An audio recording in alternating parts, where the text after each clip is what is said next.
gentlemen, from the boys and girls, from the right, the high-speed pass.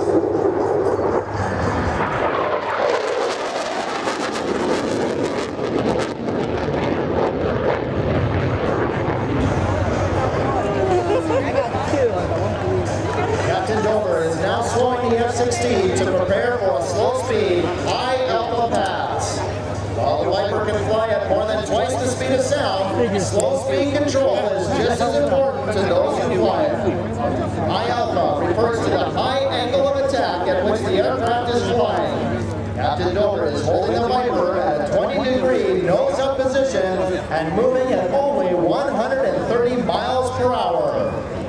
As he approaches, notice the gray paint scheme of the F-16, designed to make it more difficult to identify in conditions ranging from bright sky to dull overcast.